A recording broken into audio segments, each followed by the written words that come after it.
Hello friends, welcome back to my YouTube channel. Friends, आज के video में आप देखने वाले हैं कि यूजीसी नेट के पाठ्यक्रम में लगा हुआ निबंध मेरे राम का मुकुट भीग रहा है। इसके पहले भी हमने कुछ निबंध देख लिए हैं और आजकल के जो पैटर्न है एग्ज़ाम का, उसमें निबंध, कहानी, नाटक, इन सब से प्रश्न ज़्यादा पूछे जा रहे हैं। इसीलिए हमें इसे पढ़ना बहुत ही ज़्यादा आवश्यक है। और बहुत बड़ा निबंध नहीं है, बहुत छोटा ही निबंध है। आप इसे वर्ड टू वर्ड अच्छे से पढ़िए और अपने दिमाग में बिठाइए।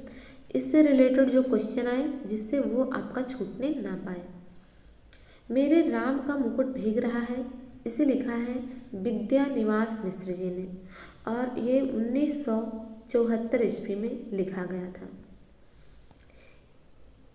मेरे राम का मुकुट भीग रहा, ये एक निबंध संग्रह है इनका, जिसमें टोटल 17 निबंध सम्मिलित हैं और ये निबंध 17वां निबंध है। मेरे राम का मुकुट भीग रहा है, ये 17 नंबर का निबंध है और इस संग्रह में 17 निबंध हैं और इसे 1974 ईस्वी में लिखा है विद्यानिवास मिश्र ने। इस निबंध के विषय में पहले हम थोड़ा सा जान लेते हैं कि निबंध में है क्या।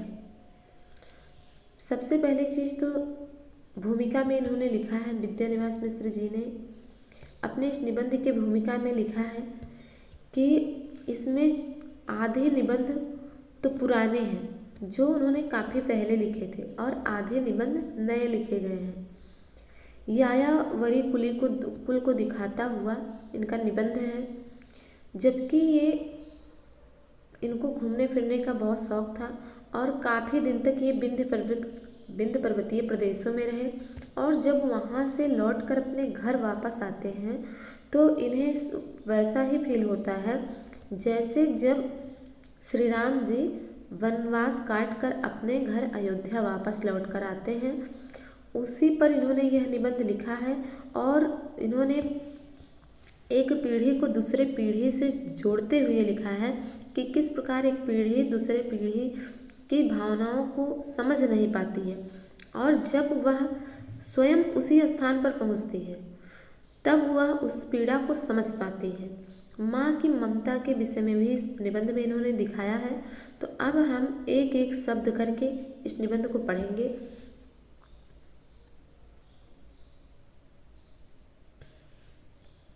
महीनों से मन बेहद बेहद उदास है। क्या कह रहे हैं कि महीनों से मन इनका बेहद बेहद उदास है। उदासी की कोई खास वजह नहीं है, कुछ तबीयत ढीली, कुछ आसपास के तनाव और कुछ उनसे टूटने का डर। खुले आकाश के नीचे भी खुलकर सांस लेने की जगह की कमी। जिस काम में लगकर मुक्ति पाना चाहता हूँ उस काम में 1000 बाधाएं। कुल ले देकर उदासी के लिए इतनी बड़ी चीज़ नहीं बनती, फिर भी रात दिन नींद नहीं आती। देखिए, इनको आज की भाषा में कहें तो ये कुछ डिप्रेशन सा इनको हो गया है कि वजह तो खास कुछ भी नहीं है, पर तबीयत थोड़ा ढीली लगती है, तबीयत बहुत अच्छी नहीं लग रही है और कुछ जैसे लगता है कि खुले आकाश के नीचे भी खुलकर सांस नहीं ले पा रहे हैं। आसपास इनको तनाव फील होता है। जिस काम में मन लगाना चाहते हैं उसमें मन नहीं लगा पाते हैं, उसमें 1000 बाधाएं आ जाती हैं। तो इन्होंने कहा कि कुल ले देकर उदासी के लिए इतनी बड़ी चीज़ नहीं बनती, फिर भी रात दिन नींद नहीं आती। दिन ऐसे बीतते हैं जैसे भूतों के सपने। कहते हैं कि जैसे भूतों के सपने की एक रील पर दूसरी रील चढ़ा दी गई हो और भूतों की आकृतियाँ और डरावनी हो गई हों। इसीलिए कभी कभी तो बड़ी से बड़ी परेशानी करने वाली बात हो जाती है और कुछ भी परेशानी नहीं होती। उल्टे ऐसे लगता है कि जो हुआ एक सहज क्रम में हुआ, ना होना ही कुछ अटपटा होता। और कभी कभी बहुत मामूली सी बात भी भयंकर चिंता का कारण बन जाती है। अभी 2-3 रात पहले मेरे एक साथी, क्या कह रहे हैं कि ज़्यादा दिन की बात नहीं है, अभी 2-3 रात ही पहले ये भी आपको ध्यान रखना है कि 2-3 रात पहले मेरे एक साथी संगीत का कार्यक्रम सुनने के लिए 9 बजे रात गए। साथ में जाने के लिए मेरे एक चिरंजीव ने और मेरे एक मेहमान महानगरीय वातावरण में पली कन्या ने अनुमति मांगी, यानी कि इनके पुत्र और इनकी पुत्री। शहरों की आजकल की असुरक्षित स्थिति को ध्यान करके इन दोनों को जाने तो नहीं देना चाहता था, पर लड़कों का मन भी तो रखना होता है। कह दिया 1-1.5 घंटे सुनकर चले आना। अक्सर ऐसा होता है कि आपने देखा होगा कि जब भी हमें कहीं जाना होता है तो मम्मी पापा बहुत चिंतित हो जाते हैं, चाहे कोई आसपास का ही क्यों साथ ना जा रहा हो, फिर भी उनकी चिंता बनी रहती है। इसी के बारे में बता रहे हैं कि जाने देने का तो मन नहीं कह रहा था, लेकिन फिर भी उनकी बातों का भी तो मान रखना था, उनकी बातों को भी ध्यान में रखना था। इसीलिए कह तो दिया कि जाओ पर 1-1.5 घंटे सुनकर चले आना। रात के 12 बज गए।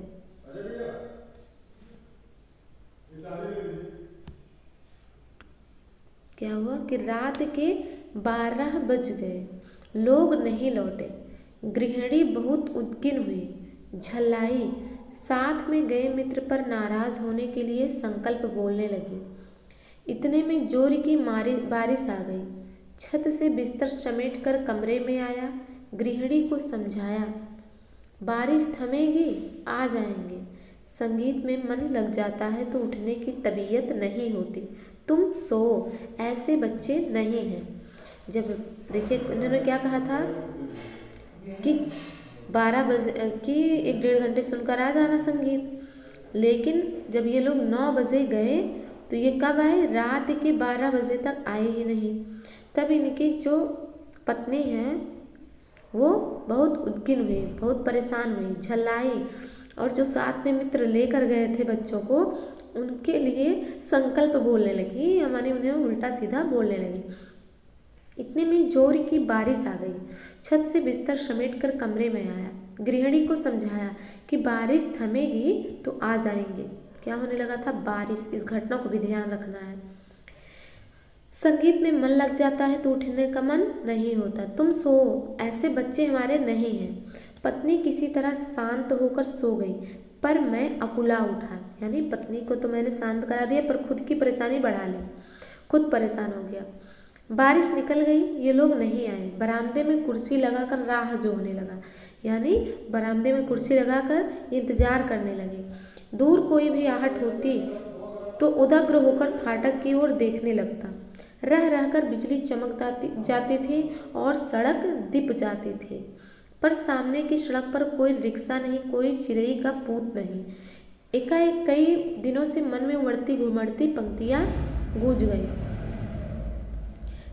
मोरे राम के भीजे मुकुटवा, लक्ष्मण के पटुकवा, मोरी सीता के भीजे सिनुरवा, त राम घर लौटहि।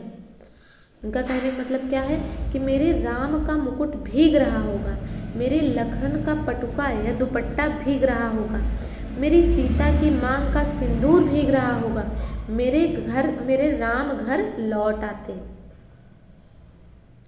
आगे है कि बचपन में दादी नानी जाते पर वह गीत गाती, यानी जब वो आज के जैसे तो पहले के ज़माने में चक्की थी नहीं कि आप आटा वहाँ से पिसवा लेते, आजकल तो मिनी चक्की भी हो गई कि आप 10-12 हज़ार का लाकर अपने घर में रख लेते हैं और खुद ही अपना आटा खुद से पीस लेते हैं।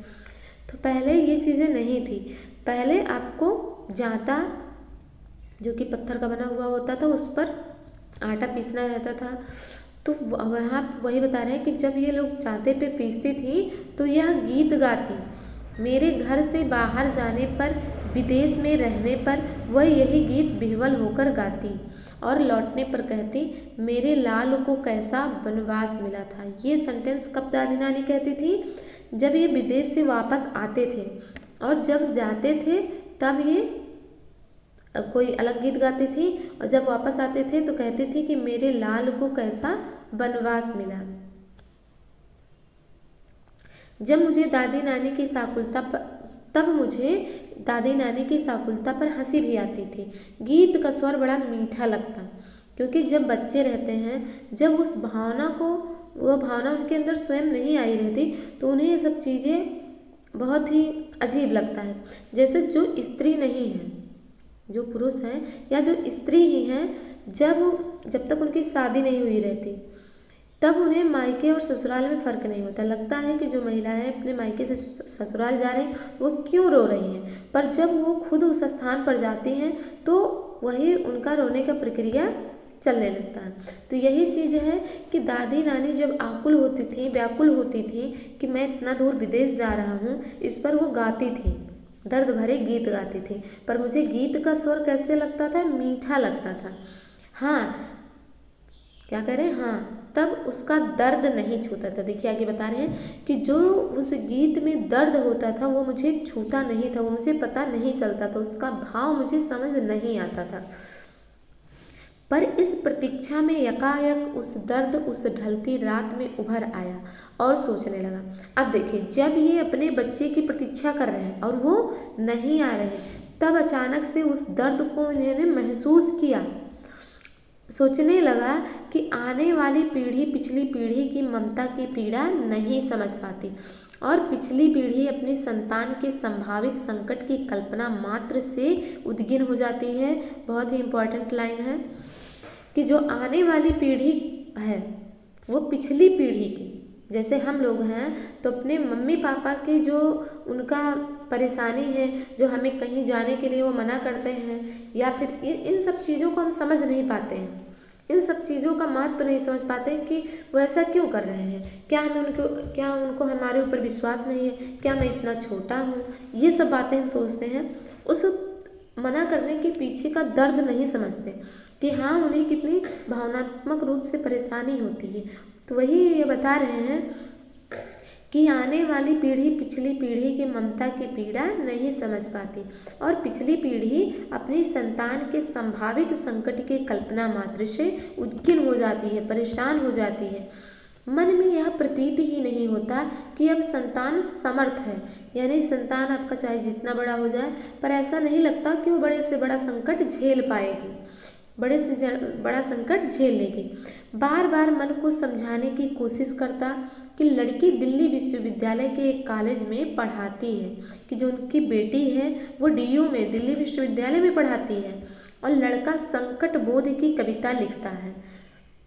अब क्या, लड़का क्या है, संकट बोध की कविता लिखता है। दोनों इतने छोटे से नहीं हैं, वो खुद अपने सारी समस्या को मैनेज कर सकते हैं, अपनी परिस्थितियों को खुद से मैनेज कर सकते हैं, लेकिन फिर भी उनके लिए इनको क्या हो रही, चिंता कि वो जाके बरामदे में बैठ के बच्चों का इंतजार कर रहे हैं।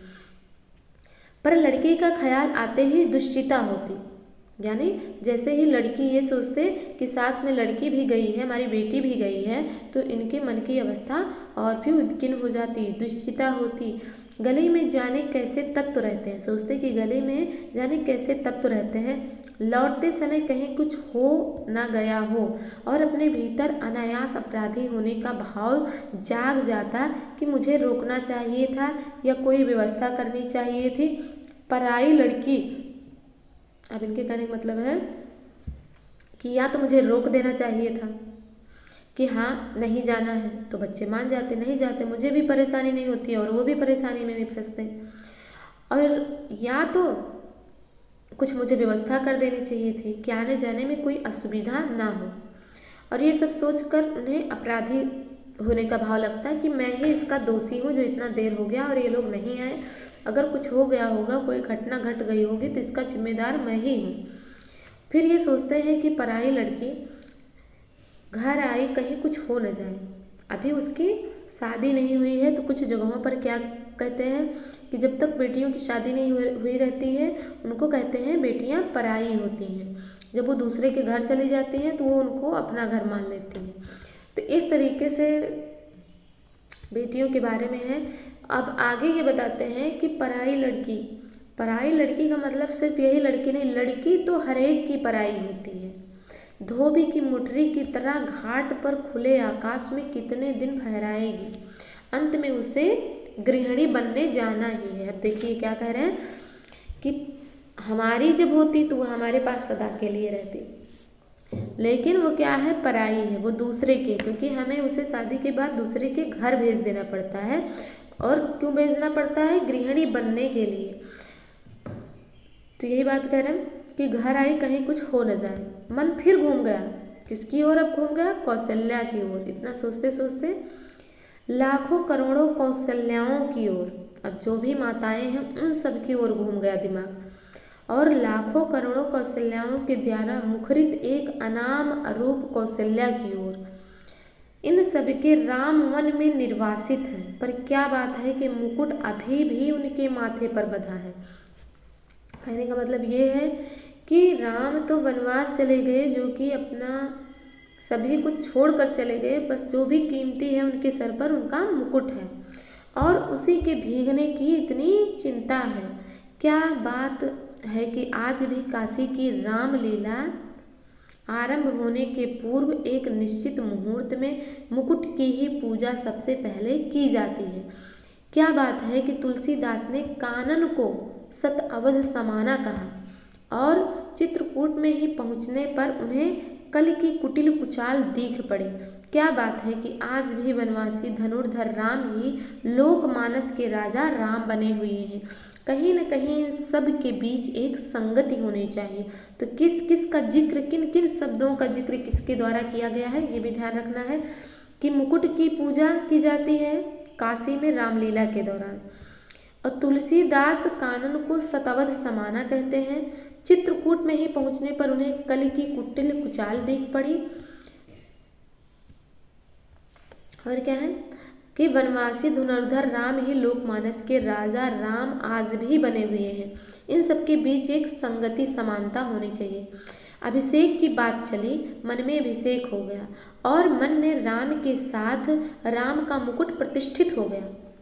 अब जब अभिषेक की बात चली कि इन सबके बीच क्या चाहिए, तो मन में अभिषेक हो गया, और मन में राम के साथ राम का मुकुट प्रतिष्ठित हो गया, मन में प्रतिष्ठित हुआ। इसीलिए राम ने राजकीय बेश में उतारा, राजकीय रथ से उतरे, राजकीय भोग का परिहार किया, पर मुकुट तो लोगों के मन में था, कौशल्या के मातृ स्नेह में था, वह कैसे उतरता। वह मस्तक पर विराजमान रहा, और राम भीगे तो भीगे, मुकुट न भीगने पाए, इसकी चिंता बनी रही।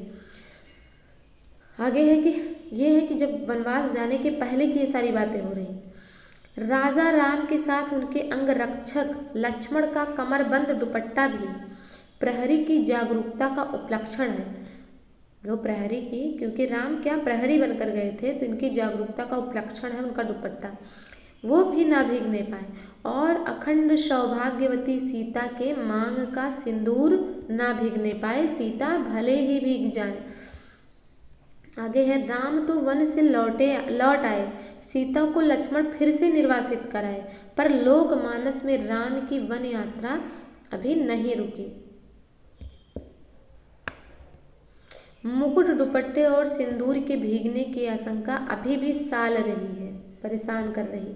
कितनी अवध्याएं बसी उजड़ी, पर निर्वासित राम की असली राजधानी जंगल का रास्ता अपने कांटों, कुसों, कंकड़ों, पत्थरों की वैसी ही ताज़ा चुभन लिए हुए बरकरार है, क्योंकि जिनका आसरा साधारण गंवार आदमी भी लगा सकता है, वह राम तो सदा निर्वासित ही रहेंगे, और उनके राजपाट को संभालने वाले भरत अयोध्या के समीप रहते हुए भी उनसे भी अधिक निर्वासित रहेंगे। निर्वासित ही नहीं, बल्कि एक काल कोठरी में बंद जिलावतनी की तरह दिन बिताएंगे। आगे है कि सोचते लगा कि इस देश की ही नहीं, पूरे विश्व की एक कौशल्या है जो हर बारिश में बिसुर रही है, यानी हर बारिश में परेशान हो रही, रो रही है। पूरे विश्व में एक कौशल्या है जो कहती है कि मोरे राम के भीजे मुकुटवा, मेरे राम का मुकुट भीग रहा होगा, मेरी संतान ऐश्वर्य की अधिकारिणी संतान वन में घूम रही है, उसका मुकुट, उसका ऐश्वर्य, मुकुट को किससे प्रदर्शित किया गया, ऐश्वर्य से, कि भीग रहा है। मेरे राम कब घर लौटेंगे, मेरे राम के सेवक का दुपट्टा भीग रहा है, पहरुए का कमरबंद भीग रहा है, उसका जागरण भीग रहा है, मेरे राम की सहचारिणी सीता का मांग का सिंदूर भीग रहा है, उसका अखंड सौभाग्य भीग रहा। सिंदूर किस चीज का प्रचारक है? अखंड सौभाग्य। मैं कैसे धीरज धरूं। एक कौशल्या जो पूरे विश्व की है वो ये सब सोच रही है। मनुष्य की सनातन नियति से एकदम आतंकित हो उठा। ऐश्वर्य और निर्वासन दोनों साथ साथ चलते हैं। जिसे ऐश्वर्य सौंपा जाने को है उसको निर्वासन पहले से बंधा है। क्या कहा जा रहा है कि जिसे ऐश्वर्य सौंपा जाने को है उसको निर्वासन तो पहले से बंधा है। जिन लोगों के बीच रहता हूँ मैं वह सभी मंगल नाना के नाती हैं। किसके नाती हैं? मंगल नाना के। वे मुद मंगल में ही रहना चाहते हैं। मेरे जैसे आदमी को वे निराशावादी समझकर बिरादरी से बाहर ही रखते हैं। डर लगता रहता है कि कहीं उड़कर उन्हें भी दुख ना लग जाए।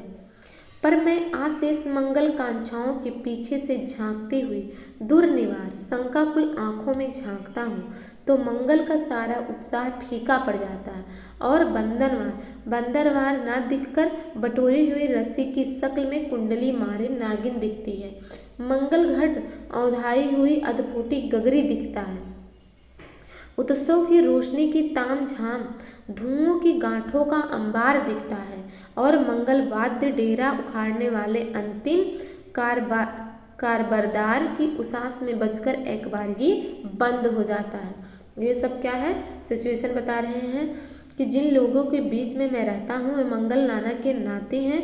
वे मुद मंगल में ही रहना चाहते हैं, वे मंगल में ही मगन रहना चाहते हैं। मेरे जैसे निराशावादी व्यक्ति को अपने बिरादरी से बाहर रखना चाहते हैं क्योंकि उन्हें इस बात का डर लगता है कि कहीं उनका दुख मुझे भी ना छू जाए। तो ये सब सारी बातें इन्होंने आगे लिखी है। अब इसके बाद ये कहते हैं कि लागति अवध भयावह भारी मानव काल रात अंधियारी घोर जंतु सम पुर नर नारी डरपहि एक निहारी घर मसान परिजन जन भूता सुत हित मीत मनहु जमदूता बागन बिटप बोली कुम्हिलाही सरित सरोवर देख न जाही। तो इन्होंने क्या कहा कि सरित सरोवर देख न जाही। कैसे मंगल में प्रभात की कल्पना थी और कैसी अंधेरी काल रात्रि आ गई। अब ये सोच रहे हैं कि मैं तो मंगल में प्रभात की सुबह की कल्पना करके सोया पर कैसी अंधेरी रात आ गई। एक दूसरे को देखने से डर लगता है। घर मसान हो गया है। अपने ही लोग भूत प्रेत बन गए हैं। पेड़ सूख गए हैं, लताएं कुम्हला गई हैं। नदियों और सरोवरों को देखना भी दुस्साह हो गया है केवल इसलिए कि जिसका ऐश्वर्य से अभिषेक हो रहा था वह निर्वासित हो गया। उत्कर्ष की ओर उन्मुख समष्टि का चैतन्य अपने ही घर से बाहर कर दिया गया।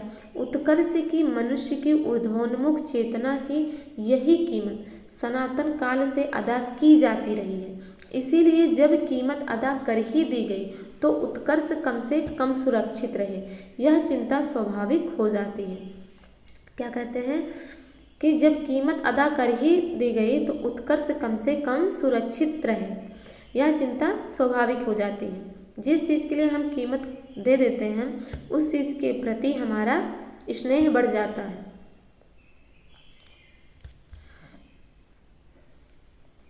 आगे क्या है कि राम भीगे तो भीगे पर राम की कल्पना ना भीगे। हर बारिश में हर दुर्दिन में सुरक्षित रहें। हर बारिश में हर दुर्दिन में सुरक्षित रहें। नर के रूप में लीला करने वाले नारायण निर्वासन की व्यवस्था झेलें। क्या करें कि नर के रूप में लीला करने वाले नारायण निर्वासन की व्यवस्था झेलें पर नर रूप में उनकी ईश्वरता का बोध दमकता रहे। पानी की बूंदों की झालर में उसकी दीप्त छिपने ना पाए। जब पानी की बूंदें लगातार गिरती हैं तो चीज़ें कुछ भी जो उसके आर पार रहता है वो हमें धुंधली दिखाई देने लगती है। तो ये कह रहे हैं पानी की झालर में उसकी दीप्त छिपने ना पाए। उस नारायण रूप में उस नारायण की सुख सेज बने अनंत के अवतार लक्ष्मण भले ही भीगते रहें पर उनका दुपट्टा उनका अहिर्निश जागरण ना भीजे। शेषी नारायण के ऐश्वर्य का गौरव अनंत शेष के जागरण संकल्प से ही सुरक्षित हो सकेगा, और इन दोनों का गौरव जगजननी आद्या शक्ति के अखंड सौभाग्य सीमांत सिंदूर से रक्षित हो सकेगा। उस शक्ति का एकनिष्ठ प्रेम पाकर राम का मुकुट है, क्योंकि राम का निर्वासन वस्तुतः सीता का दोहरा निर्वासन है। ये भी लाइन बहुत अच्छी है कि राम का निर्वासन वस्तुतः सीता का दोहरा निर्वासन है। राम तो लौट कर राजा होते हैं, पर रानी होते ही सीता राजा राम द्वारा वन में निर्वासित कर दी जाती हैं। राम के साथ लक्ष्मण है, सीता है।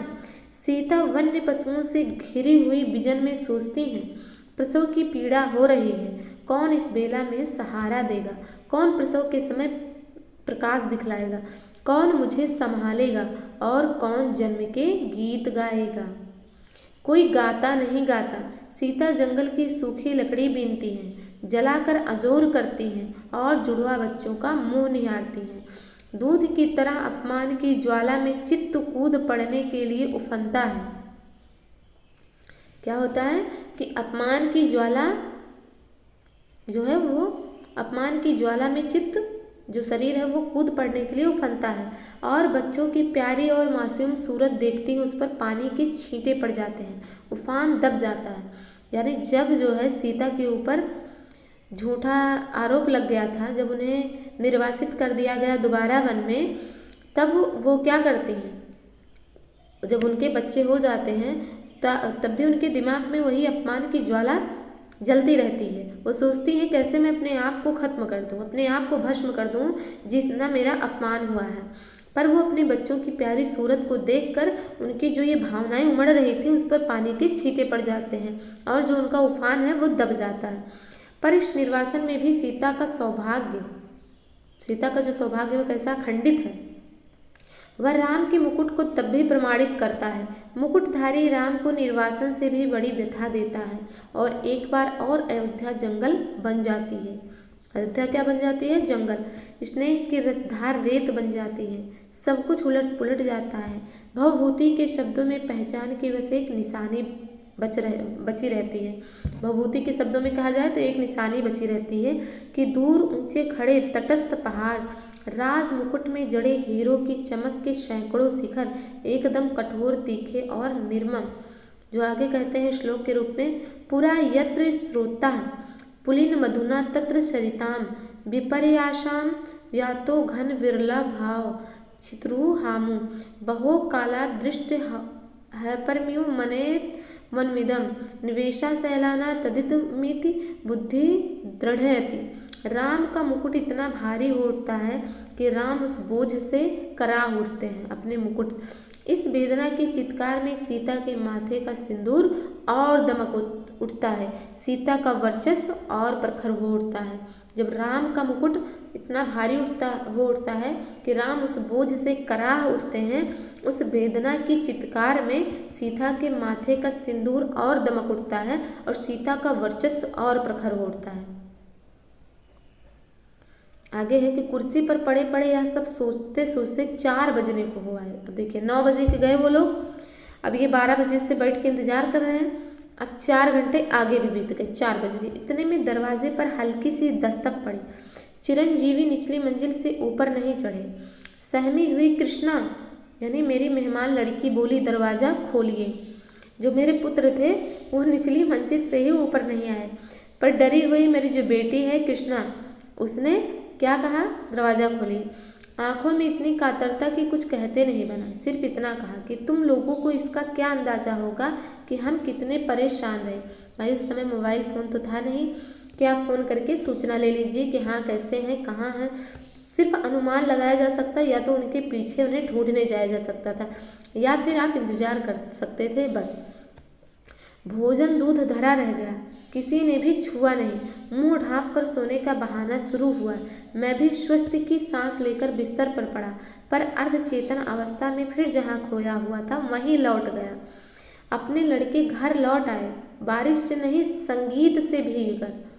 मेरी दादी नानी के गीतों के राम, लखन और सीता अभी भी वन वन भीग रहे हैं। तेज बारिश में पेड़ की छाया और दुखद हो जाती है। पेड़ की हर पत्ती से टप टप बूंदें पड़ने लगती है। तने पर टिके तो उसकी हर नस नस से आप्लावित होकर बारिश पीठ गलाने लगती है। जाने कब से मेरे राम भीग रहे हैं और बादल है कि मूसलाधार ढरकाए जा रहे हैं। इतने में मन में एक चोर धीरे से फुसफुसाता है, राम तुम्हारे कब से हुए। जब वो सोचते हैं कि मेरे राम भीग रहे हैं, तब मन धीरे से उनसे फुसफुसाता है कि राम तुम्हारे कब से हुए। जिसकी बुनाहट पहचान में नहीं आती, जिसके व्यक्तित्व के ताने बाने तार तार होकर अलग हो गए हैं। तुम्हारे कहे जाने वाले कोई भी हो सकते हैं कि वह तुम कह रहे हो मेरे राम, और चोर की बात सच लगती है। मन कितना बटा हुआ है, मन चाहिए और अनचाही दोनों तरह की हजार चीज़ों में। दूसरे कुछ पतियाएँ भी, पर अपने ही भीतर प्रतीति नहीं होती कि मैं किसी का हूँ या कोई मेरा है। पर दूसरी ओर यह भी सोचता हूँ कि क्या बार बार विचित्र से अनमनेपन में अकारण चिंता किसी के लिए होती है। वह चिंता क्या पराये के लिए होती है। वह क्या कुछ भी अपना नहीं है। फिर इस अनमनेपन में ही क्या राम अपनाने के लिए हाथ नहीं बढ़ाते आए हैं। क्या ना कुछ होना और ना कुछ बनाना ही अपनाने की उनकी बढ़ी हुई शर्त नहीं है। इतना चीज़ ये फिर सोचते हैं लेटे लेटे। तार टूट जाता है, मेरे राम का मुकुट भीग रहा है, यह भीतर से कहाँ पाऊँ। अपनी उदासी से ऐसा चिपकाओ, अपने सकरे से सकरे दर्द से ऐसा रिश्ता, राम को अपना कहने के लिए केवल उनके लिए भरा हुआ हृदय कहाँ पाऊँ। यानी राम मेरे हैं, इस हृदय में सिर्फ वही हैं, ऐसा हृदय मैं कहाँ पाऊँ। मैं शब्दों के घने जंगलों में हिरा गया हूँ, खो गया हूँ। जानता हूँ इन्हीं जंगलों के आसपास किसी टेकड़ी पर राम की पर्णकुटी है, पर इन उलझाने वाले शब्दों के अलावा मेरे पास कोई राह नहीं। मतलब अपने आप को संतोष दिलाने के सिवा इन शब्दों के अलावा मेरे पास कोई रास्ता नहीं है। शायद सामने उपस्थित अपने ही मनोराज्य के युवराज, अपने बचे खुचे स्नेह के पात्र, अपने भविष्य के संकट की चिंता में राम के निर्वासन का जो ध्यान आ जाता है, उनसे भी अधिक एक बिजली से जगमगाते शहर में एक पढ़ी लिखी चंद दिनों की मेहमान की लड़की के एक रात कुछ देर से लौटने पर अकारण चिंता हो जाती है। उसमें सीता का ख्याल आ जाता है। वह राम के मुकुट या सीता के सिंदूर के भीगने की आशंका से जोड़े न जोड़े आज की दरिद्र अर्थहीन उदासी को कुछ ऐसा अर्थ नहीं दे देता जिससे जिंदगी ऊब से कुछ उबर सके। अब इन्होंने अपनी बिटिया से जोड़ लिया कि किस प्रकार जो हमारी बेटी जो आई है उसके थोड़े ही देर से लौटने पर कारण ही चिंता हो जाती है, और उस समय जब सीता निर्वासित की गई थी उनका ख्याल मेरे मन में आ जाता है।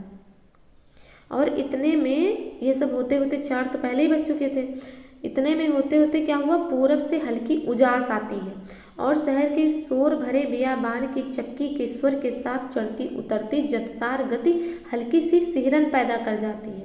और जब पूरब दिशा से हल्का उजाला हो जाता है तब क्या होता है कि जो महिलाएं हैं वो जतसार में अपने अनाज पीसने लगती हैं।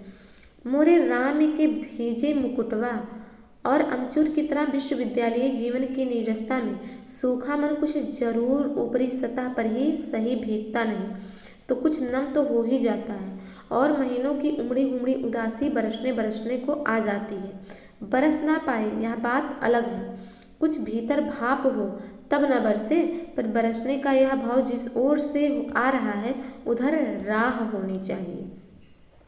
अब कहते हैं कि जब मोरे राम का भीजम मुकुटवा ये लोग गाती हैं, जो महिलाएं अपना चक्की या जांतसार में पीसती हैं, तो फिर हमें कैसा फील होता है वो ये बता रहे हैं कि यह बात अलग है कि भीतर जब कुछ भाप होगी, कुछ हृदय में हमारे भाव होगा तभी तो बरसेगा, पर बरसने का यह भाव जिस ओर से आ रहा उधर राह होनी चाहिए। इतनी असंख्य कौशल्याओं के कंठ में बसी हुई जो एक अरूप ध्वनिमयी कौशल्या है, अपनी सृष्टि के संकट में उसके सतत उत्कर्ष के लिए आकुल उस कौशल्या की ओर, उस मानवीय संवेदना की ओर ही कहीं राह है। घास के नीचे दबी हुई है, पर उस घास की महिमा अपरंपार है। उसे तो आज वन्य पशुओं का राजकीय संरक्षित क्षेत्र बनाया जा रहा है। क्या कह रहे हैं कि अपनी सृष्टि के संकट में उसके सतत उत्कर्ष के लिए आकुल उस कौशल्या की ओर, उस मानवीय संवेदना की ओर ही कहीं राह है। घास के नीचे दबी हुई है वो राह, उस घास की महिमा भी अपरंपार है। उसे तो आज वन्य पशुओं का राजकीय संरक्षित क्षेत्र बनाया जा रहा है।